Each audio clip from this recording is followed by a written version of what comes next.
चीन में जारी कोरोना कहर के बीच डब्ल्यूएचओ प्रमुख टेड्रोस का बड़ा बयान सामने आया है। डब्ल्यूएचओ प्रमुख ने चीन के कोरोना केसों पर चिंता जाहिर की है।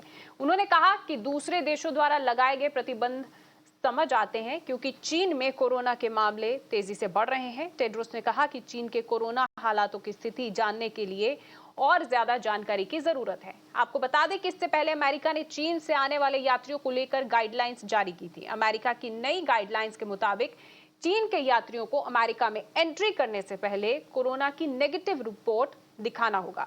अमेरिका के अलावा भारत, ताइवान और मलेशिया ने भी चीन के यात्रियों को लेकर गाइडलाइंस जारी की है। वहीं ब्रिटेन भी चीनी यात्रियों के लिए कोविड नेगेटिव टेस्ट पर विचार कर रहा है।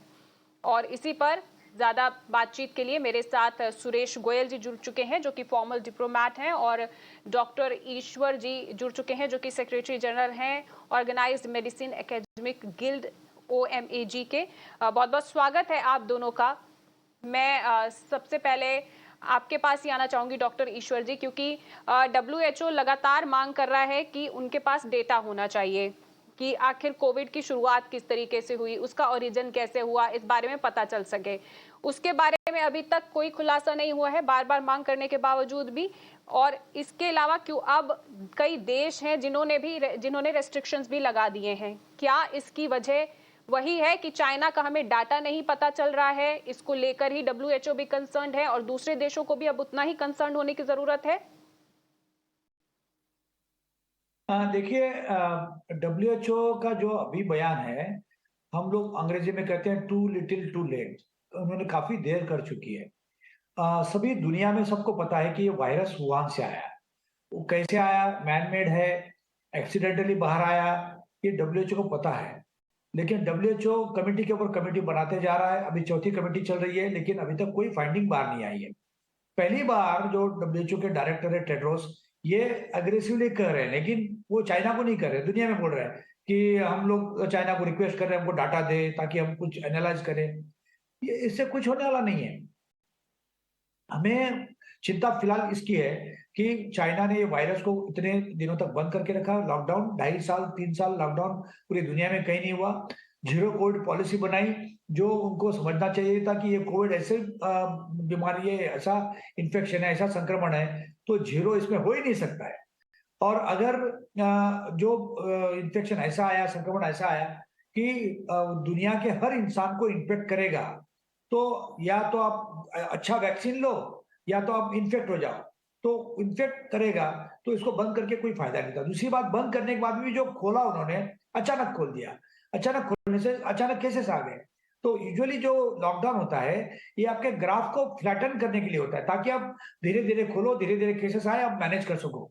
आपकी सिस्टम ओवरवेल्म नहीं हो। आप उनको हॉस्पिटल में एडमिट कर सके, आप डॉक्टर और जी। मेडिकल केयर मुहैया करा सके। लेकिन ऐसा नहीं हुआ।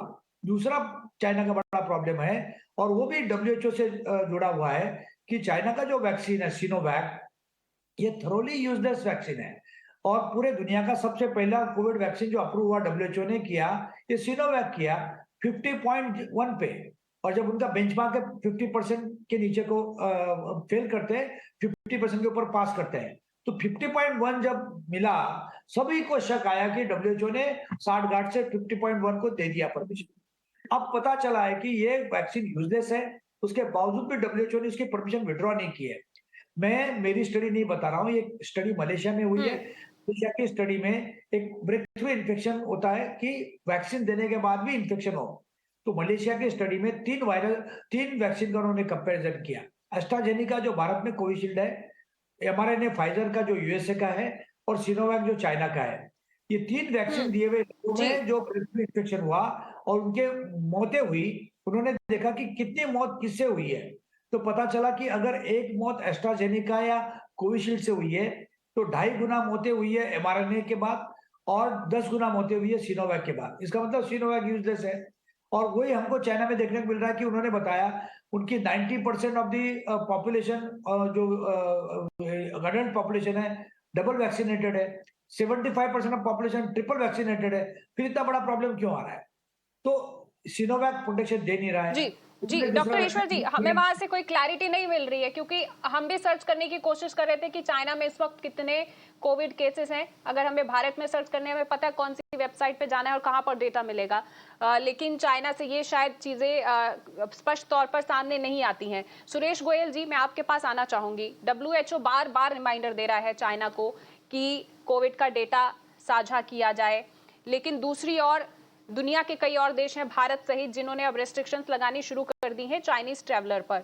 तो आप, क्योंकि कुछ भी चाइना में होता है वहां से स्पष्ट तौर पर स्थिति कभी भी सामने नहीं आती है, हमेशा यही रहता है कि कुछ ना कुछ छुपाया जा रहा है। शायद जितना चाइना की तरफ से बताया जाता है उतना ही सामने आता है, और कोविड के डेटा को लेकर भी यही स्थिति समझ में आ रही है।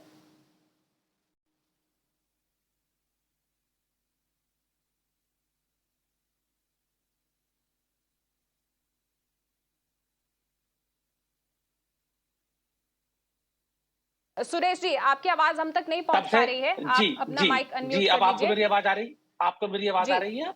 जी, मैं ये कह जी, रहा था बिल्कुल आ रही कि है सर, दो बोलिए। जी, कि 2 ढाई साल पहले जब से ये कोरोना शुरू हुआ, कोविड शुरू हुआ, वुहान से शुरू हुआ, उसके बाद से अब तक कोई भी मेरे को ऐसा मौका नहीं मालूम पड़ता है, जहां चीन ने साफ-साफ तौर पर इंटरनेशनल कम्युनिटी से कोऑपरेशन किया हो, कि ये एक इंटरनेशनल आपदा है और इसको करने के लिए सहयोग करना है। वहां से कोई सहयोग नहीं हुआ। आपको याद होगा जब डब्ल्यूएचओ के डॉक्टर्स गए थे वहां पर इन्वेस्टिगेट करने के लिए डब्ल्यूएचओ के अंडर, तब वहां पर 5-6 महीने के बाद उनको वीजा दिया गया। तब तक सारी जितनी भी एविडेंस थी सब रिमूव कर दी गई। उसके बाद हाँ कुछ मिला नहीं उनको, कोई डाटा शेयर नहीं करना है ये। तो दिक्कत ये है कि ऑन द होल अगर देखा जाए, हमको ना तो चीन से कोऑपरेशन की आशा करनी चाहिए। चीन में एक बड़ी दिक्कत ये है कि उनको अपना इंटरनेशनल कम्युनिटी के सामने का अगर कोई ऐसा होता है जिसमें कहते हैं कि लूजिंग द फेस, कि एम्बेरसमेंट हो रही है चीन को, कि हमको ये एक शर्म महसूस हो रही है, तो वो शेयर ही नहीं करेंगे वो ये। चाहे बाहर कुछ भी हो जाए, मरते रहे लोग, वो शेयर नहीं करेंगे। तो इसीलिए मैं ये कहूँगा कि हमको जो भी चीन का जो भी रवैया है, उसको देखते हुए डेटा की अपेक्षा करने की बजाय चीन को आइसोलेट करना ज़्यादा ज़रूरी है, कि जितना हो सकता है चीन का ये वायरस बाहर फैलने से बचे।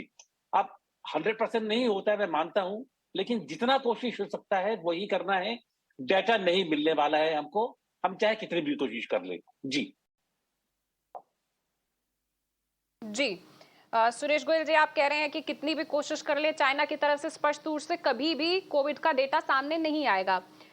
डॉक्टर गोयल जी, मैं आपसे जानना चाहूंगी, आपको क्या लगता है इसका हल? क्योंकि सुरेश जी तो सुझाव दे रहे हैं कि पूरे तरीके से उनसे कट ऑफ हो जाना चाहिए, उनको आइसोलेट कर देना चाहिए चीन को। क्या ये इस मुसीबत का हल है?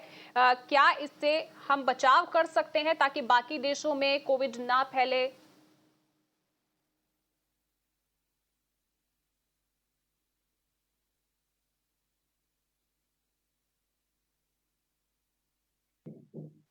मैं बताऊं? जी, ये मेरे से सवाल है या जी डॉक्टर उसका? ईश्वर जी, मेरा सवाल आपसे है। हाँ, ओके ओके ओके। तो जी, मेरा सवाल डॉक्टर ईश्वर जी से है।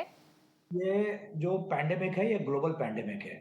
ग्लोबल पैंडेमिक में किसी को आइसोलेट करके समस्या का हल नहीं है, क्योंकि वो वापस ये कोविड के नए वेरिएंट की फैक्ट्री बन जाएगा।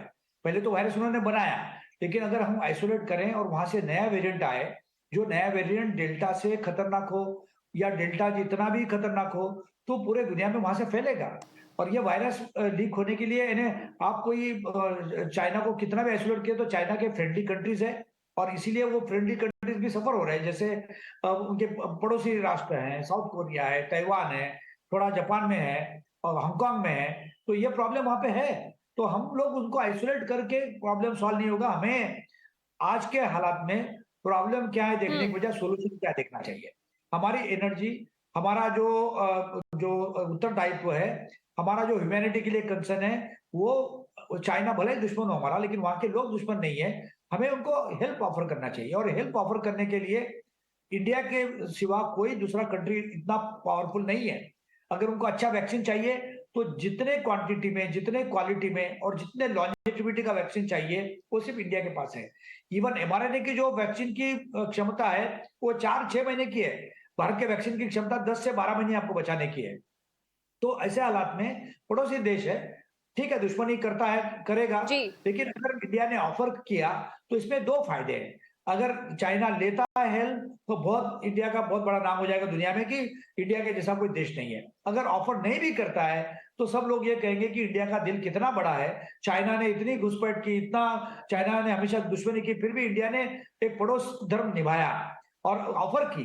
तो हमें ये करने के लिए कोई हिचकिचाहट नहीं होनी चाहिए। दूसरी बात ये है कि जो भी फॉल्ट है वो चाइना के प्रीमियर का शी जिनपिंग का है, वो वहां के लोगों का फॉल्ट नहीं है। ह्यूमन बीइंग है, वो कोई मर रहे हैं तो तकलीफ में मर रहे हैं। तो हम्म। ऐसा समय दवाई है, कोविड का मैनेजमेंट प्रोटोकॉल है, कोविड के लिए जो काम करने वाले डॉक्टर्स है या वैक्सीन है या जो भी फैसिलिटी है, ये हमें मुहैया करना चाहिए।